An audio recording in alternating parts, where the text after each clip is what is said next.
Hello everyone, आप सभी का हमारे चैनल पे स्वागत है। तो आप लोगों की डिमांड के कारण सैम्पल पेपर सॉल्व कराने हमने स्टार्ट कर दिए हैं और इसकी सीरीज़ आपको अल्टरनेट डेट में मिलती रहेगी। इससे पहले मैंने बाकी सभी चैप्टर्स करा रखे हैं। सभी चैप्टर्स के MCQ टर्म 1 के हिसाब से मैंने ऑलरेडी करा रखे हैं, जिसकी लिंक्स मैं डाल दूँगा डिस्क्रिप्शन पे। चलिए वीडियो को स्टार्ट कर दें। और ये जो क्वेश्चन है वो मोस्ट इंपॉर्टेंट है, ये ध्यान रखिएगा। सो क्वेश्चन क्या बोल रहा है, देखिए बच्चों। कहना द लार्जेस्ट नंबर, जब भी बोलेगा ना लार्जेस्ट नंबर यानी कि HCF निकालना है, ठीक है। अगर मिनिमम बोलना है तो LCM निकालना है।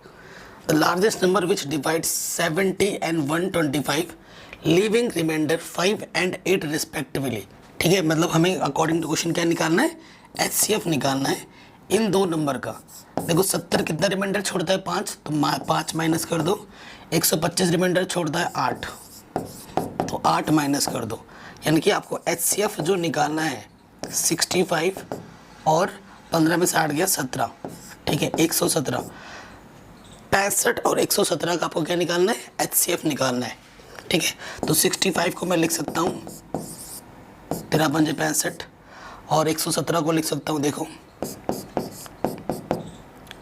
39 जा, ठीक है। 13 नंबर 117, तो 13 इसका HCF आ जाएगा, ठीक है। प्राइम फैक्टराइजेशन की मेथड से मैंने निकाल दिया HCF। सो इसका आंसर कितना होगा बच्चों, 13। और ये बहुत ही फेमस क्वेश्चन है और CBSE इस क्वेश्चन को बार बार पूछती है, हर साल पूछ देती है। ये इतना उनका फेवरेट क्वेश्चन है, ठीक है। नेक्स्ट क्वेश्चन में आ जाते हैं। कह रहे हैं the product of a non zero rational number. अगर एक कोई non zero rational number, suppose करो 2 ले लिया, एक रैशनल नंबर 2 है जो कि नॉन जीरो है, and an irrational number, suppose करो एक इरेशनल नंबर है √3, तो 2√3 ये हो जाएगा। ये क्या है बेटा, एक इरेशनल नंबर है। कह रहे हैं क्या होगा, always rational, always irrational. So always क्या होगा, इरेशनल ही होगा, ठीक है। ये आपका आंसर आ जाएगा। अगला क्वेश्चन है decimal expansion of the rational number will terminate after. कितने प्लेस के बाद टर्मिनेट होगा वो आपको बताना है। सो कितने प्लेस के बाद टर्मिनेट होगा उसके लिए हमें क्या करना है, जो हमारे पास डिनोमिनेटर में है उसको यहाँ लिख दो, ठीक है। अगर आप देखोगे 125 × 10 में लिख सकता हूँ। अगर इसको मैं फैक्टर करूँ 5 की पावर 3 आएगा, 5 × 5 × 5, और इसको मैं लिख सकता हूँ 5 × 2, है ना। तो 5 की पावर 4 हो जाएगा पावर, और 2 की पावर 1 हो जाएगा, ठीक है। यही आएगा, सिंपल सी बात है, यही आएगा। अब 2 और 5 की जो मैक्सिमम पावर होगी, 2 और 5 जिनकी पावर मैक्सिमम है उतनी बार डेसिमल एक्सपेंशन जाता है टर्मिनेट होने के लिए। तो 4 इसकी मैक्सिमम पावर है, तो आंसर क्या हो जाएगा, 4 डेसिमल प्लेसेस। सिंपल। आगे आते हैं, the number of the distinct prime factor is.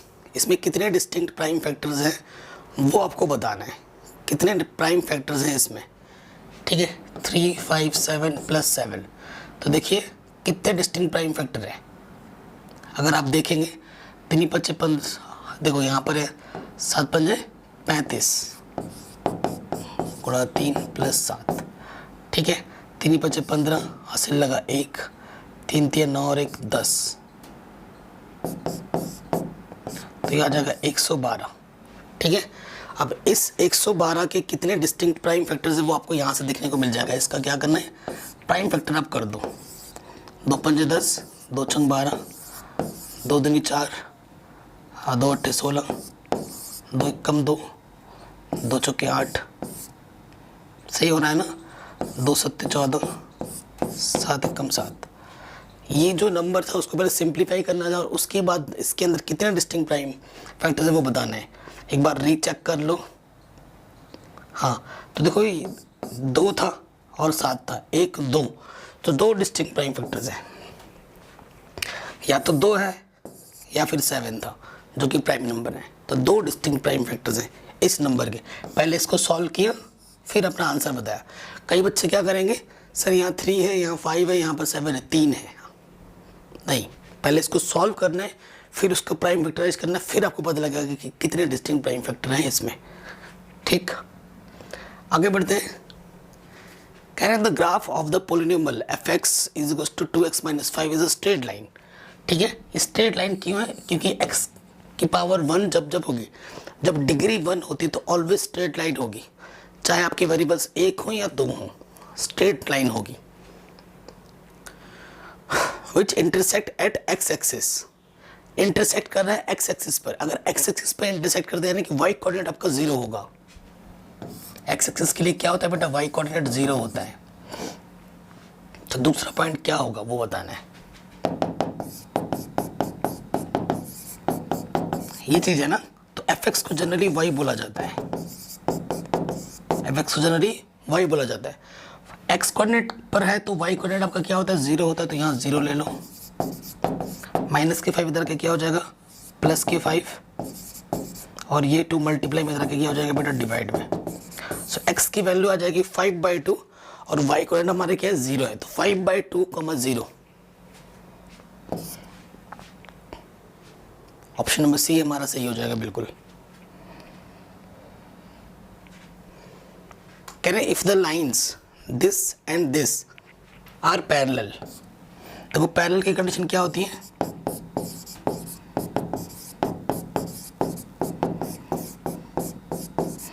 ठीक है, यहाँ से ये A1 है, ये B1, ठीक है, और ये C1, माइनस का 2 आ जाएगा इस तरफ। तो वैल्यू पुटअप करते हैं, 3, देखो ये 2K 5, C1 कितना है? प्लस का 2 इधर के -2 हो जाएगा, और ये 1। ठीक है, सो हमें किसकी वैल्यू पता करनी है? देन के की वैल्यू क्या है? इसको इक्वल ले लो, 5 3 ज़ा 15, 2 2 ज़ा 4K। ठीक है, सो 15/4, के की वैल्यू क्या आ जाएगी? 15/4। ऑप्शन नंबर सी सही हो जाएगा। तो ऐसे क्वेश्चन ही आपको देखने को मिलेंगे, और ये वीडियो बेसिक और स्टैंडर्ड दोनों बच्चों के लिए है, दोनों बच्चों के लिए। अगला क्वेश्चन है, for the following pair of equations the value of x and y क्या होगा? कई बच्चे ने इसको सॉल्व करने लग जाएंगे। एक्स और वाई की वैल्यू क्या रखो कि इक्वेशन को सेटिस्फाई कर दे, वही आपका आंसर होगा, है ना। देखो यहाँ से, तो यहाँ से आपको ऑप्शन से आइडिया लग जाएगा। तो देखो अगर x की जगह पे मैं a² रखूँ और y की जगह पे मैं अगर b² रखूँ, एक पावर कम एक पावर कम, a + b आ जाएगा जो कि राइट साइड के इक्वल होगा। ठीक है, तो आंसर क्या हो जाएगा? x की वैल्यू a², y की वैल्यू b², ये आपका आंसर आ जाएगा। ठीक है, सॉल्व करने की जरूरत नहीं, ऑप्शन से ही आइडिया लग गया। अगला क्वेश्चन है, 2 vertical poles are 24 metre apart if the heights of the poles are 17 metre and 27 metre, the distance between the tips of the poles is. तो क्वेश्चन क्या बोल रहा है ना कि आपके पास 2 पोल है, एक पोल बड़ा है और एक पोल छोटा है। ठीक है, ये 2 पोल हैं आपके पास। कह रहा है कि एक पोल की जो लंबाई है 17 मीटर है और दूसरे की लंबाई 27 मीटर है। ठीक है, और ये एक दूसरे से 24 मीटर की डिस्टेंस में है। तो जो पोल के टिप है, ये जो पोल के टिप है, इससे इसकी डिस्टेंस कितनी है वो आपको बतानी है। जो पोल होता है बच्चों को 90 डिग्री के एंगल पे स्ट्रेट सीधी खड़ी होती है। ठीक है, सो देखो ये इसके पैरेलल अगर मैं यहाँ से एक लाइन खींच दूँ, ठीक है, तो ये इसके पैरेलल है, ये इसके पैरेलल है। ठीक है, अगर यहाँ से लेकर यहाँ तक 17 मीटर है तो यहाँ से लेकर यहाँ तक भी कितना होगा? 17 मीटर होगा। टोटल 27 मीटर है, तो ये डिस्टेंस कितनी होगी? 10 मीटर, क्योंकि 10 + 17 27 टोटल हो जाएगा। अगर ये 24 है तो बच्चों ये भी कितनी होगी? 24 होगी, ये वाली डिस्टेंस। यहाँ पर 90 है तो ये वाला डिस्टेंस आप आराम से फाइंड कर सकते हो। इसका नाम दे दो ABC। 90 के सामने वाला हाइपोटेनस होता है, इसको बेस बोल दो, ये आपका परपेंडिकुलर हो गया। बाई पाइथागोरस थ्योरम आपको पता ही है कि जो h² होता है वो बेस का स्क्वायर प्लस परपेंडिकुलर स्क्वायर होता है। ठीक है, बेस कितना है 24 और ये 10, ठीक है, ये हो जाएगा 576 प्लस 100, तो ये हो जाएगा 676, ठीक है। 676 इसका अब निकालना, 676 का निकालो, स्क्वायर रूट निकालो 676, तो यहाँ से आ जाएगा 2 दूनी 4, 2 बचेगा 76 नीचे आ जाएगा, इसका डबल 4, 6 तभी आ सकता है 6 6 सा करें, यहाँ 6 लिखा, यहाँ 6 लिखा, 6 6 36 कैरी 3, 6 चौके 24, 24 और 3 27, सो स्क्वायर रूट कितना आ जाएगा 26। तो टिप के बीच की जो डिस्टेंस होगी वो बच्चों कितनी होगी 26 होगी, ये आपका आंसर आ जाएगा। अगला क्वेश्चन है find the value of x for which DE parallel to AB इन ट्राइंगल ABCD।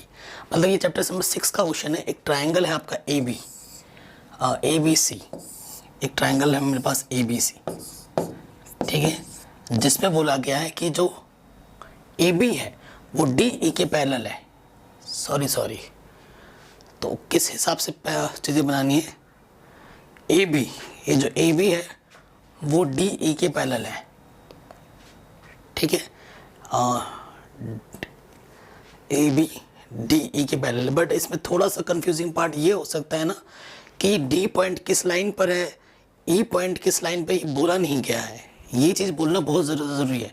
अगर हम इधर का उधर कर देंगे फिर क्वेश्चंस का सोल्यूशन निकल पाना बड़ा बेकार हो जाएगा, नहीं निकल पाएगा, है ना।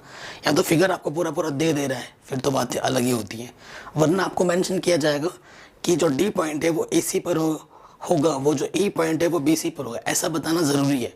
वरना हम इधर का उधर कर देंगे तो उससे क्वेश्चन गड़बड़ा जाएगा, ठीक है। सो देखते हैं, आइडिया लगाते हैं DA बोला है तो बेटा D यहाँ पर ही हो सकता है और E यहाँ पर हो सकता है, ये एक पॉसिबिलिटीज़ है। आइडिया लग गया। DA बोला गया 3x, ठीक है। फिर CE इसे बोला गया है x+2, ठीक है, इसे x+2 बोला गया है। EB इसे 9x बोला गया है। और बचा क्या, CD इसे x-2 बोला गया है। सो देखो आपको पता है ये वाली लाइन इसके पैरेलल है, यानी कि इसमें अप्लाई हो जाएगा थेल्स थ्योरम, ठीक है। थेल्स थ्योरम क्या कहती है, CD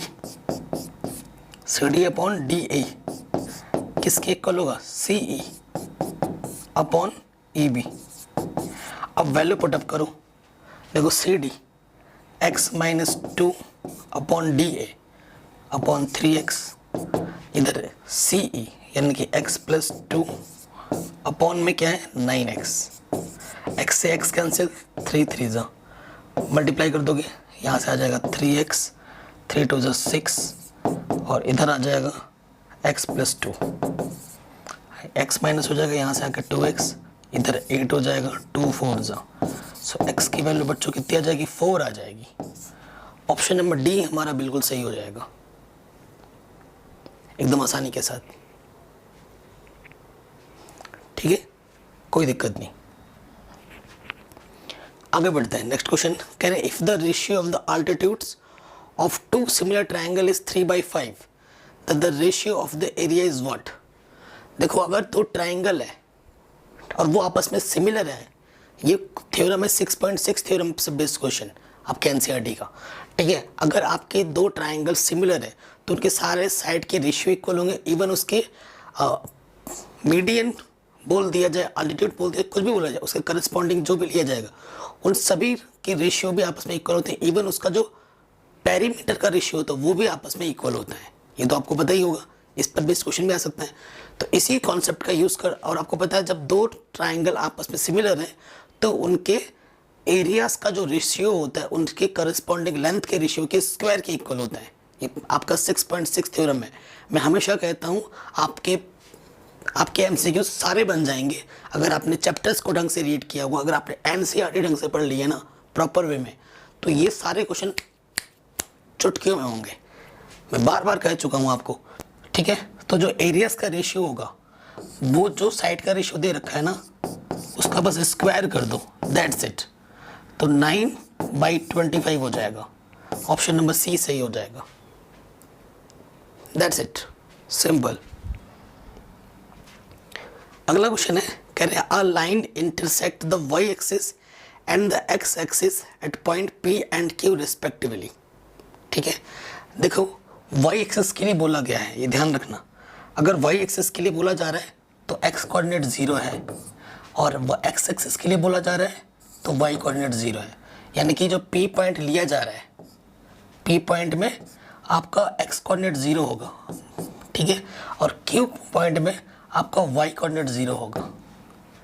if 2, -5 is the mid point of P Q, ठीक है, ये जो P है और ये जो Q है, ठीक है, इसका जो मिड पॉइंट है, मिड पॉइंट M मान लो, वो हमें दे रखा है 2, -5 is the mid point of P Q, then the coordinates of P and Q क्या होंगे। देखो आपको आइडिया लग गया था, ये 0, ठीक है, ये वाला पॉइंट 0 होगा क्योंकि वाई एक्सिस के लिए इसे वाई बोल देते हैं, और जो कि आपको पता करना है, और एक्स एक्सिस के लिए वाई 0 होता है, ठीक है। इन दोनों पॉइंट्स को आपको निकालना है, और इसका मिड पॉइंट आपको दे रखा है। देखो मिड पॉइंट का फॉर्मूला पता ही है ना आपको, x1 + x2/2 y1 + y2/2 है कि बच्चों। सो देखो x1 कितना है 0, x2 कितना है x /2, y1 की जगह पर y है, y2 की जगह पर देखो बच्चों कितना है 0 है /2। ये बार बार एरो क्यों आ जा रहा है, यहाँ से x/2, यहाँ से y/2, क्योंकि मिड पॉइंट बोला गया है। तो ये वाली चीज़ इसके इक्वल होगी, x/2, 2 के इक्वल, 2 × 2 = 4, x की वैल्यू आ जाएगी 4, ठीक है, तो x की वैल्यू आ जाएगी 4, तो Q पॉइंट जो होगा वो मेरा 4,0 होगा।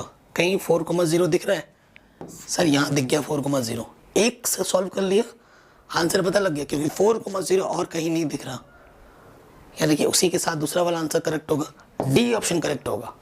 आपको इसको करने की भी ज़रूरत नहीं, इससे आप टाइम बचा सकते हो, ठीक है, करोगे तो भी आएगा, कोई दिक्कत नहीं है। देखो y/2 = -5, 2 × 5 = 10, तो y की वैल्यू -10 यहाँ रख दोगे तो 0, -10 आ गया। लेकिन करना नहीं है, क्योंकि 2 सेकेंड 5 सेकेंड बचाओगे तो वो किसी दूसरे क्वेश्चन में एप्लीकेबल हो जाएगा, जो आपके लिए फ़ायदा करेगा।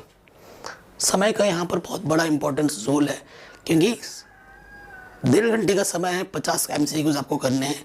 तो अगर किसी क्वेश्चन से 10 सेकेंड 5 सेकेंड बचा पा रहे हो तो वो दूसरे क्वेश्चन में आपको वो हेल्प कर देगा। अगला क्वेश्चन है, ABC and BD are 2 equilateral triangles, ठीक है, the ratio of the areas of triangle ABC and BDR क्या होगा।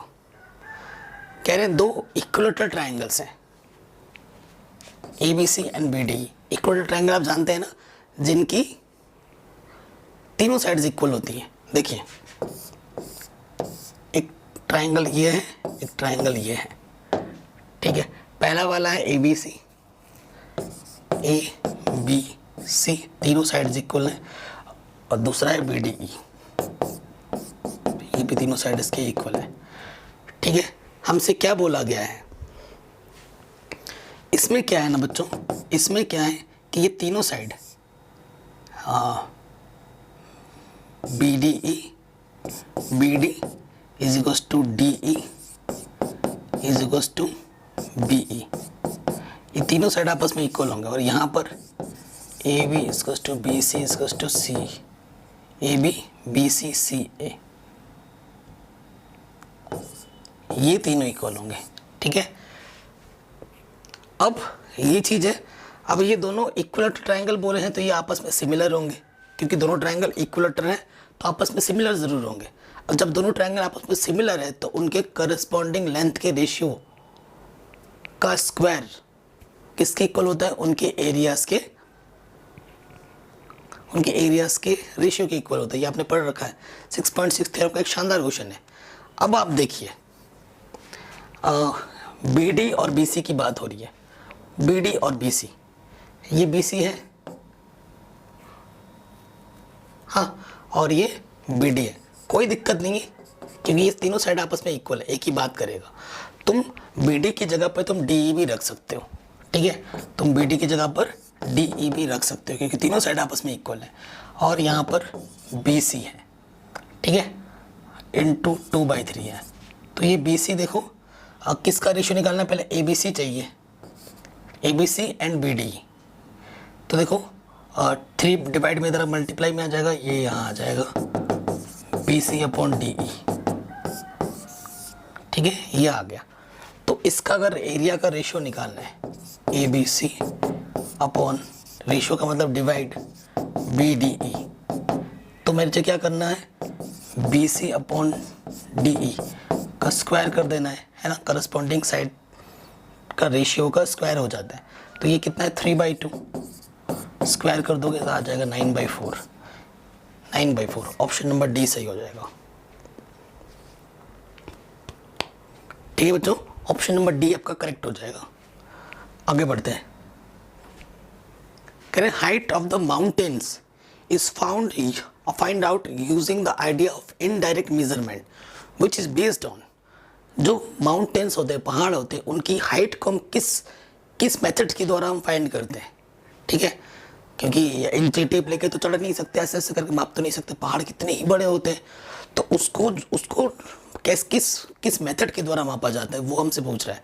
सो कह रहे प्रिंसिपल ऑफ कॉन्ग्रुएंट फिगर्स, गलत, नहीं। Principle of equality of figures, नहीं। Principle of similarity of figures, yes. इस कॉन्सेप्ट के द्वारा माउंटेन्स की हाइट को नापा जाता है। पहाड़ होते हैं बड़े बड़े, principal of similarity of triangles के कॉन्सेप्ट को यूज़ करके पहाड़ों की हाइट नापी जाती है, ठीक है, ये चीज़ आप ध्यान रखिएगा। अगला क्वेश्चन है ट्रिग्नोमेट्री का, बहुत ही आसान है, बहुत ही ईजी है, क्योंकि अगर जिस बच्चे को ट्रिग्नोमेट्री टेबल आती है उसके लिए तो आसान है, नहीं आती तो फिर तो बड़ा पहाड़ है, इसे हिला भी नहीं सकते तुम। तो ट्रिग्नोमेट्री टेबल याद कर लो, ज़िंदगी भर हेल्प करेगा, 10th के बाद 11th में, 12th में, फ्यूचर में, कॉम्पिटिटिव एग्जाम में, ठीक है, कभी पीछा नहीं छोड़ेगा। ये 4 है, कॉट 45 की वैल्यू 1 होती है, ऊपर स्क्वायर है तो स्क्वायर लगा दो। सेक 60 सर cos 60 का रेसिप्रोकल होता है, cos 60 की वैल्यू सर 1/2 होती है, 1/2 का रेसिप्रोकल 2 होता है, तो यहाँ 2 स्क्वायर आ जाएगा। sin 60 की वैल्यू √3/2 होती है सर, स्क्वायर होता है, स्क्वायर लगा दिया। यहाँ से आ गया बेटा 4, यहाँ से आ गया 4, यहाँ से 3/4, प्लस माइनस कैंसिल, आंसर आ गया 3/4। Option number C true, 3/4। ठीक है, आराम से बन गया, कोई दिक्कत नहीं, कोई परेशानी नहीं। अगले क्वेश्चन में आ जाओ, बहुत ही आसान क्वेश्चन है, आपको पता है ट्रिग्नोमेट्री का ही प्रॉब्लम है। 10, ये तो आपका एनसीईआरटी का क्वेश्चन है बेटा। देखो पहले ये कंडीशन ले रहे हैं, इस तरफ 10 है, ये है a + b, तो इसका मान 10 में से दो, 10 60 का मान होता है। एंगल कंपैरिजन करेंगे, 10 से 10 हट जाएगा, a + b आपका क्या आ जाएगा बच्चों, 60 आ जाएगा, पहला इक्वेशन। अगेन देखो यहाँ से क्या दे रखा है, 10a - b, यहाँ पर क्या दे रखा है 1/√3। 1/√3 किसका मान होता है बेटा, 10 30 का। एंगल कंपैरिजन करेंगे, a - b आ जाएगा 30। एनसीईआरटी का प्रॉब्लम है ये। इन दोनों इक्वेशन को सॉल्व करो, a + b 60 है, a - b आपका 30 है, ऐड करेंगे, कैंसिल, 2 ये आपका आ गया 90, 45 आ जाएगा। ठीक है, a की वैल्यू कितनी आ गई, 45 आ गई। a की वैल्यू आप यहाँ रखोगे, a + b आपका कितना है बच्चों, 60 है, a की वैल्यू 45 है, तो b की वैल्यू कितनी आ जाएगी, 15। देखो ये 15 है और ये 14 है, b और a में रिलेशन के अकॉर्डिंग क्वेश्चन पूछती है। 15 × 45, तो अगर b देखा जाए और a देखा जाए, a बड़ा है, ठीक है, तो a कितना बड़ा है, तिगुना है। अगर इक्वलिटी का सिंबल लगाना, छोटे वाले में मल्टीप्लाई करना पड़ेगा, तो a जो है 3 टाइम्स ऑफ b है, a जो है 3 टाइम्स ऑफ b है। ऑप्शन नंबर सी सही हो जाएगा। ठीक है, आराम से हो गया, आगे बढ़ते हैं। अगला क्वेश्चन आपसे पूछ रहा है, which of the following are the coordinates of the intersection point of the diagonals of a rectangle ABCD with vertices this. ठीक है, क्या बोला गया है यहाँ पर, which of the following are the coordinates of the intersection point of the diagonal rectangle ABCD. देखो ये रेक्टेंगल है, ये इसके डायगोनल है। तो इसके जो डायगोनल्स होते हैं, अगर मैं डायगोनल्स की बात करूं, ये पॉइंट है इसके ए बी सी डी, इसका और इसका ये बीचों बीच वाला पॉइंट होता है ए सी का मिड पॉइंट और बी डी का mid point same to same होता है। तो इसका सीधा सा मतलब है तुम चाहे ए सी का मिड पॉइंट निकालो चाहे बी डी का मिड पॉइंट निकालो, आएगा सेम। और आपसे मिड पॉइंट ही पूछा है इसने डायरेक्ट, इंटरसेक्टिंग, दोनों का इंटरसेक्टिंग पॉइंट क्या होगा वो आपसे पूछना है। आपको ए दे रखा है 0,3 और आपको मुझे सी चाहिए, सी क्या दे रखा है 1,-2, बस इसका मिड पॉइंट निकाल दो। x1 plus x2 divided by 2, y1 plus y2 divided by 2, तो ये आ गया 1/2 1/2। देखो 1/2 आ गया, ऑप्शन नंबर ए सही हो गया। तो इंटरसेक्टिंग पॉइंट जो होगा बच्चों वो कितना होगा 1/2, 1/2, सिंपल। आगे बढ़ते हैं। नेक्स्ट क्वेश्चन आपसे पूछ रहा है कि इसकी वैल्यू क्या होगी आप बताइए। ठीक है, इसकी वैल्यू क्या होगी। देखो आंसर सेक में भी है और 10 में भी है, तो दोनों पॉइंट ऑफ व्यू से हम सोचेंगे 1 + tan square theta sec square theta होता है, थीटा की जगह पर यहाँ ए, फिर यहाँ पर है 2 सेक स्क्वायर ए प्लस 5, 7 में से 2 घटाएंगे 5 sec square A plus 5 sec square A plus 5। Option number B is true. मक्खन की तरह हो रहे हैं क्वेश्चंस, और ये क्वेश्चन मक्खन की तरह तभी हो पाएंगे जब आपके सारे कॉन्सेप्ट स्ट्रांग हैं, आपने सारे चैप्टर्स को पहले अच्छे से तैयारी की है, आपने मेरे वीडियोस प्रॉपर रेगुलरली देखे हैं। अगर अभी भी नहीं देखा है तो अभी आपके पास समय है भरपूर, आप एनसीईआरटी पहले देखो, उसके बाद चैप्टर वाइज जो मैंने एमसीक्यूज वीडियो बनाए हैं टर्म 1 के लिए वो देखो, और अब ये सैम्पल पेपर के सीरीज़ में लाने शुरू कर चुका हूँ जो कि आपको बहुत मदद करेगा। इसी सैम्पल पेपर की पीपीटी में 53 स्लाइड्स हैं, 53 स्लाइड्स। अभी हम 17वें क्वेश्चन पे ही पहुँचे हैं, हो सकता है कि ये वीडियो पार्ट्स में आ जाए, ये फर्स्ट पार्ट हो, इसके बाद दूसरा पार्ट में इसको बाकी क्वेश्चन आपको देखने को मिले। ठीक है, सो देखते हैं। अगला क्वेश्चन है the probability expressed in the form of a percentage of a particular occurrence can never be. अगर परसेंटेज की बात की जाए, ठीक है, प्रोबेबिलिटी की जो परसेंटेज क्या नहीं हो सकती है, less than 100, less than 0, greater than 1, whole number. देखो जैसे प्रोबेबिलिटी होती है, ठीक है, प्रोबेबिलिटी की वैल्यू ऑलवेज, देखो कोई भी प्रोबेबिलिटी की वैल्यूज होती है ऑलवेज 1 या 1 से छोटी, 0 या 0 से बड़ी होती है। परसेंटेज का मतलब क्या होता है, बट्टे में 100 अपॉन में 100 है ना, लेस देन 100 100 से कम, लेस देन 100%, 100 से कम परसेंट। तो परसेंटेज का मतलब क्या होता है अपॉन में 100, इसका मतलब है 0.01, ठीक है, इससे छोटा। फिर बोला लेस देन 0, 0 से कम, 0 से कम पॉसिबिलिटी नहीं है। Greater than 1, greater than 1 percentage हो सकता है, ग्रेटर देन 1 हो सकता है, ठीक है, होल नंबर हो सकता है, लेस देन 0, 0 से छोटा नहीं हो सकता, 0 से बड़ा हो गया, 0 हो सकता है, 0 से छोटा नहीं हो सकता, ये सही हो जाएगा। कह रहे हैं the probability of getting a bad egg in a lot of 400 egg is this, the number of bad eggs in the lot is, कितना होगा। ठीक है, बहुत ही शानदार क्वेश्चन है, इसको देखिए। कह रहे हैं आपके पास एक लॉट है, मान लेते एक बैग है, लॉट फॉट को गोली मारो, ये लॉट है, ठीक है, इसके अंदर टोटल जो एग रखे हैं बच्चों वो कितने हैं, 400 एग है। जो बैड एग है, बैड एग, बैड एग कितने हैं, बैड एग की प्रोबेबिलिटी दे रखी है, मान लेते हैं बैड एग कितने हैं, x बैड एग है, उसकी जो प्रोबेबिलिटी है px वो हमें दे रखी है 0.035, ठीक है, ये हमें दे रखा है। तो कह रहे हैं the number of bad eggs in the lot कितने होंगे, ठीक है, ये आपसे बोला गया है, ठीक है, कि बैड एग्स कितने होंगे। सो देखो प्रोबेबिलिटी क्या होती है, प्रोबेबिलिटी होती है, प्रोबेबिलिटी का फॉर्मूला क्या होता है, favourable outcomes upon total outcomes, है ना, ये फॉर्मूला होता है। तो फेवरेबल आउटकम्स फेवरेबल आउटकम्स मतलब हमने क्या बोला कि इसके अंदर एक्स बैड एग है, तो favourable outcomes x bad egg, और टोटल आउटकम्स कितने हैं 400। उसकी प्रोबेबिलिटी आपको ऑलरेडी गिवन है 0.035, ठीक है। एक्स आपको फाइंड करना है, ये डिवाइड में इधर के मल्टीप्लाई में आ जाएगा 0.035 मल्टीप्लाइड बाई 400। अब इसको आपको मल्टीप्लाई करना है, ठीक है। सो देखिए कितने प्लेस के बाद आएगा, 4 पंजे 20, हासिल लगा 2, 7 12, 12 और 2 14, हासिल लगा 1, ठीक है। ये चीज़ आ गई, पीछे से 2 0, 1 2 0, पॉइंट 1 2 3 प्लेस के बाद 1 2 3 प्लेस के बाद, तो जो बैड एग होंगे वो कितने होंगे 14, 14 बैड एग्स होंगे उसके अंदर, मतलब 14 खराब अंडे हैं इसके अंदर। ये आपका आंसर आ गया।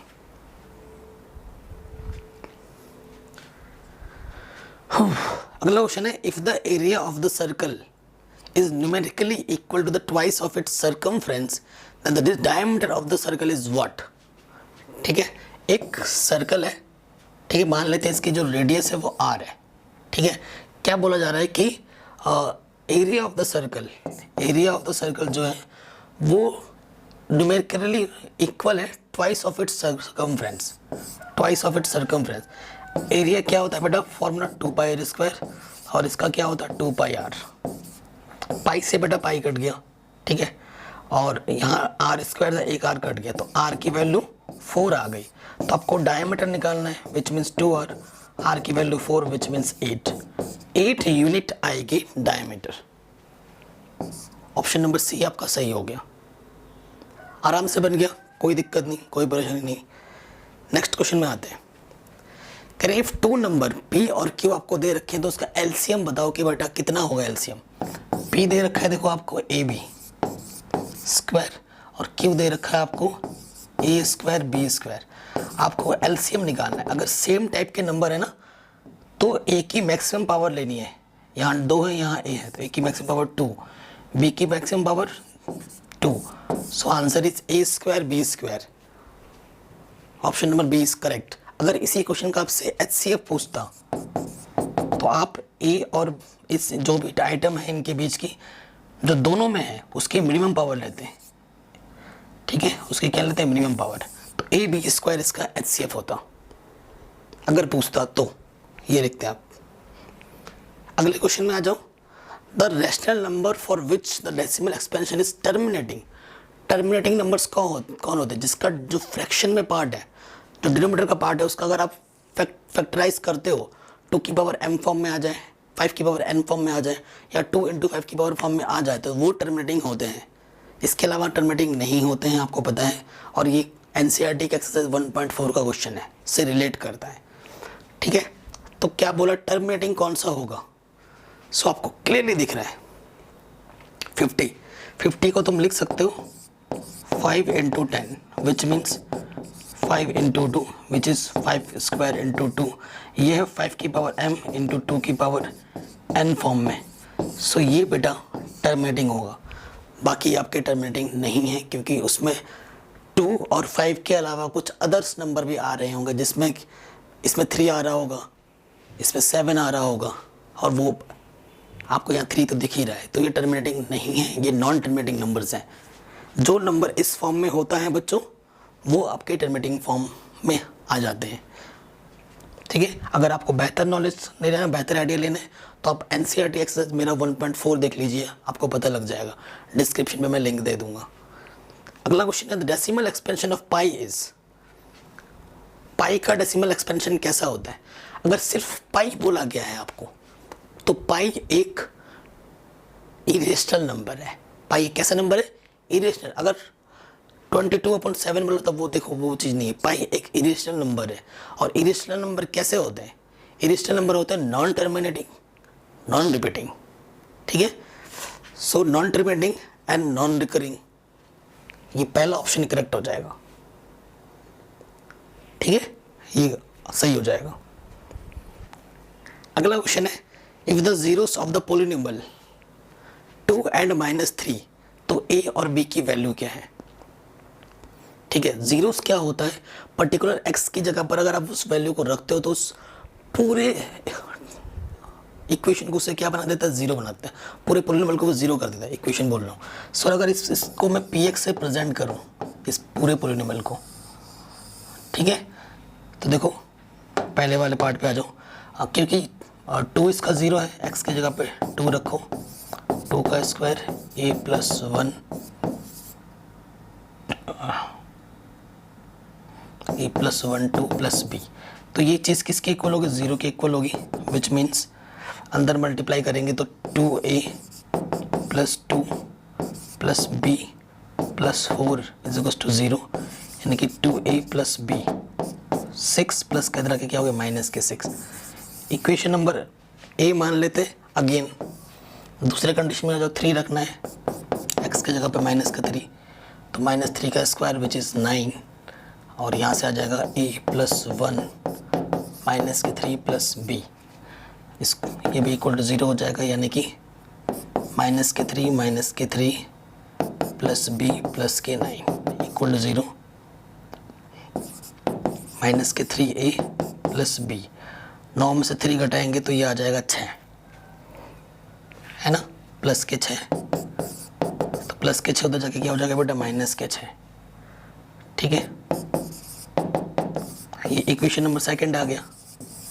अब इन दोनों इक्वेशनों को आप सॉल्व कर लो, आपको आपका आंसर मिल जाएगा, माइनस के 3a plus B equal to minus 6, फिर आपका है 2a plus B equal to plus का 6, माइनस करेंगे सेम साइन है, कटा, यह आ जाएगा 5a, 6 माइनस के 12, नेगेटिव नेगेटिव, a की वैल्यू 12/5, 12/5 है क्या, नहीं दिख रहा है, क्या हमने कहीं गड़बड़ की है, लेट्स चेक, एक बार दोबारा चेक करते हैं, 2 दे रखा है ना, 2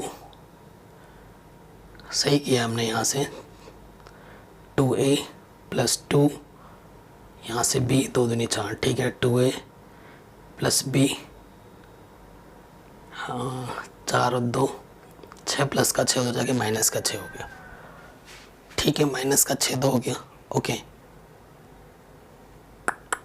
हाँ गड़बड़ कर दिया हमने यहाँ से ना, दोनों ही माइनस के 6 हैं, फिर इधर भी एक बार चेक कर लेते हैं, प्लस का 9 माइनस का 3a माइनस के 3b 9, ठीक है, 3a प्लस b 9 में से 6 है, ठीक है, दोनों ही माइनस के, ये प्लस का हो जाएगा, इधर बेटा 0 था तो a की वैल्यू 0 आएगी, a की वैल्यू 0 आएगी, तो यहाँ a की वैल्यू 0 दिखी, तो ऑप्शन नंबर डी आपका सही होगा, ठीक है, ऑप्शन नंबर डी आपका करेक्ट है, थोड़ा कैलकुलेशन मिस्टेक हुआ था, सो कैलकुलेशन को एक बार रीचेक ज़रूर किया करो, अगर थोड़ा गड़बड़ दिख रहा है, हम करते रहते हैं फ्लो में, यहाँ से वहाँ नज़र हटी दुर्घटना घटी, तो उसको एक बार ज़रूर चेक कर लिया करो, ठीक है। अब आते हैं नेक्स्ट क्वेश्चन में, नेक्स्ट क्वेश्चन आपसे क्या बोल रहे हैं, if the zeros of the quadratic polynomial are equal in magnitude but opposite in sign, then क्या हो सकता है, ये आपसे पूछ रहे हैं, बहुत ही शानदार क्वेश्चन है। सो देखिए क्या बोल रहा है कि जो क्वाड्रेटिक पोलिनोमियल है ना, उसके जो जीरोस हैं दोनों ही इक्वल है मैग्नीट्यूड में, मतलब आंकिक वैल्यू जो है ना वो तो इक्वल है, लेकिन अपोजिट साइंस के, अगर एक अल्फा है ना तो दूसरा माइनस के अल्फा है, मतलब नंबर्स तो सेम है लेकिन साइन अलग अलग है, पॉजिटिव का है तो नेगेटिव का है, अगर इन दोनों को तुम ऐड करोगे तो तुम खुद बताओ क्या आएगा, 0 नहीं आएगा, sum of the zeros is 0, finish, इतना आसान क्वेश्चन था। अगले क्वेश्चन में आ जाओ, कह रहे हैं person rowing at the rate of 5 kilometre per in still water takes thrice as much time going 40 kilometre upstream then going 40 kilometre downstream, find the speed of the stream, ठीक है। सो ये question आपका MCQs में दे दिया गया, लेकिन इसको solve करना पड़ेगा पूरा। ये क्वेश्चन आपके NCERT एक्सरसाइज 3.6 का क्वेश्चन है ना, अप स्ट्रीम डाउन स्ट्रीम का प्रॉब्लम है ये। सो देखो, a person rowing at the rate of 5 kilometre per hour in still water, मतलब पर्सन की जो स्पीड है वो 5 किलोमीटर पर घंटा है, ठीक है। तो स्ट्रीम की स्पीड क्या होगी, मान लेते हैं स्ट्रीम की स्पीड कितनी है बेटा, x है, x किलोमीटर पर आवर। सो आपको पता अप स्ट्रीम जो स्पीड होती है, जो आपकी स्पीड है, ठीक है, अप स्ट्रीम में अप स्ट्रीम में क्या होता है, आपकी स्पीड घट जाती है, डाउन स्ट्रीम में आपकी स्पीड बढ़ जाती है। ठीक है, तो कौन सी स्पीड घटती है, ये स्पीड घट जाती है। ये सारा कुछ आपने पढ़ रखा होगा। और डाउन स्ट्रीम में वही स्पीड आपकी ऐड हो जाती है। ठीक है, तो आपको फॉर्मूला पता, डिस्टेंस समय बराबर क्या होता है, समय इक्वल्स टू दूरी बट्टे चाली। ठीक है, पहले वाला क्या बोल रहे हैं, अब 40 kilometre upstream, 40 kilometre up stream and 40 kilometre downstream, find the speed of the stream. ठीक है, मतलब जो भी समय लगता है, इसका जो टाइम है T1 टाइम मान लेते हैं। पहले वाले किस केस में बोल रहे हैं, in still water takes 40 kilometre upstream, 40 kilometre upstream, 40 kilometre upstream का जो है बेटा 5 - x है। इसे आप फर्स्ट मान लो, ये कौन सा केस है बेटा, अप स्ट्रीम का है। फिर डाउन स्ट्रीम का टाइम T2 और डिस्टेंस वही है, और अब की बार डिस्टेंस तो वही है, और अप स्ट्रीम की स्पीड क्या है, डाउन स्ट्रीम की स्पीड क्या है, 5 + x। तो क्या बोल रहा है, बोल क्या रहा है ये कि ऑब्वियसली देखो, जब आप डाउन स्ट्रीम में तैरोगे तो आपकी स्पीड ज़्यादा होगी, आपको टाइम कम लगेगा। तो टाइम कम किसके पास टाइम है, इसके पास कम टाइम है, और इसके पास ज़्यादा टाइम है, इसको ज़्यादा टाइम लगता है। ठीक है, अगर टाइम की ही बात हो रही है यहाँ पर, तो ये क्या बोलता है, टेक्स 3 थ्राइस, इसका तिगुना टाइम लगता है, 3 गुना टाइम लगता है, इसके पास तिगुना टाइम ज़्यादा है। अगर T1 और T2 की कंपैरिजन करनी है, अगर टाइम में इक्वलिटी लानी है, तो T2 में टाइम कम है तो T2 में थ्राइस से मल्टीप्लाई करना पड़ेगा। अब वैल्यू पुटअप करो, T1 की वैल्यू कितनी है, 40/5 - x, 40/5 + x, मल्टीप्लाई में 3, 40 से 40 कैंसिल। ठीक है, मल्टीप्लाई कर दो, यहाँ 15 + x, और यहाँ हो जाएगा 5 - x × 3। तो 5 + x 15 - के 3x, इधर आके हो जाएगा 4x 10। ठीक है, तो इधर आ जाएगा 10/4, 4 दूनी 8, 4 पंजे 20, 2.5 जो स्पीड होगी वो होगी 2.5 km/h। ये आपका आंसर आ जाएगा। ठीक है, ये आपका आंसर इजीली आपको मिल जाएगा, कोई दिक्कत नहीं, कोई परेशानी नहीं। आगे बढ़ते हैं नेक्स्ट क्वेश्चन में। कह रहे if the lines 3x - y + 8 = 0 and 6x - ky + 16 = 0 represent coincident lines, then the value of k is what? Coincident line का मतलब होता है ये एक लाइन है, इसी के ऊपर दूसरी लाइन है, तो इनफाइनाइट पॉइंट पे टच करता है। ठीक है, और उसका जो कंडीशन होता है वो होता है A1/A2 = B1/B2 और C1/C2। NCERT एक्सरसाइज 3.2 का क्वेश्चन है ये, और मैंने बोल रखा है कि 3 जो केस हैं उसपे से 1 या 2 केस पे क्वेश्चन आपके में एग्जाम में पूछे ही जाएंगे, इसकी फुल गारंटी मेरी है। ठीक है, सो देखिए यहाँ से अगर A1 देखें तो 3 है, और B1 आपका A2 आपका 6 है, B1 आपका -1 और B2 आपका -k, C1 आपका +8 एंड C2 आपका +16 है। आपको k की वैल्यू फाइंड करनी तो इन दोनों को ले लो। ठीक है, 3 × 1 = 3, 3 × 2 = 6, k 1 = k, 2 1 = 2 आ जाएगा, k की वैल्यू 2 आ जाएगी। ऑप्शन नंबर बी आपका सही हो जाएगा। ठीक है बच्चों, ऑप्शन नंबर बी आपका बिल्कुल करेक्ट हो जाएगा। आगे बढ़ते हैं next. Can you find the altitude of an equilateral triangle of each side is 8 centimetre. ये 8 है, ये 8 है, अल्टीट्यूड निकालना है। ठीक है, जैसे ही अल्टीट्यूड निकालोगे, मान लेते हैं अल्टीट्यूड की हाइट h है, तो जैसे ये अल्टीट्यूड है इसको बाइसेक्ट करता है तो ये 4 सेंटीमीटर होगा। लगाओ इसमें पाइथागोरस थ्योरम, तो 8 का स्क्वायर = h² + 4², 8 × 8 = 64 प्लस के 16 इधर आके माइनस का हो जाएगा, ठीक है। तो 14 में से 6 गया 8, 5 में से गया 4, 16 3 48 और इसका स्क्वायर रूट निकालोगे तो 4√3 आ जाएगा, square root 4√3। Option number A सही हो जाएगा, ठीक है। ये आपका ऑप्शन नंबर ए बिल्कुल करेक्ट हो जाएगा। आगे बढ़ते हैं, कह रहे हैं इन आइसोसेल्स ट्रायंगल ABC में ये चीज़ है तो एंगल सी क्या होगा, 90 डिग्री होगा। बेसिक सा क्वेश्चन है, थोड़ा सा दिमाग लगाना है। ये आपके एनसीईआरटी का क्वेश्चन है और ऐसे क्वेश्चन में अमूमन आंसर 90 डिग्री होता है। आपसे बाकी क्वेश्चन तो पूछेगा ही नहीं, ठीक है। तो एंगल सी क्या होगा वो आपसे पूछ रहे हैं, तो पाइथागोरस थ्योरम अप्लाई हो रही है तो ऑब्वियसली एंगल सी आपका 90 डिग्री होगा, ठीक है। तो मिलते हैं आपसे नेक्स्ट पार्ट में। मैं इसके बचे हुए जो क्वेश्चन है ना 23 और क्वेश्चन बच रहे हैं वो हम नेक्स्ट पार्ट में डिस्कस कर लेंगे। वीडियो इसलिए ज़रूर बताना।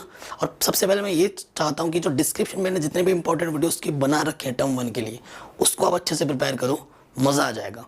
ऐसे ही मिलके हम एग्जाम में फोड़ के आएंगे, बस आपका साथ और सपोर्ट चाहिए होगा। केमिस्ट्री फिजिक्स की वीडियो भी चैनल पर अपलोड है और बाकी मैं चीज़ें भी पढ़ा रहा हूँ SST वगैरह, तो उसको भी अपना प्यार और सपोर्ट ज़रूर दें। अपना ख्याल रखें और मन लगा के पढ़ाई करें। जय हिंद।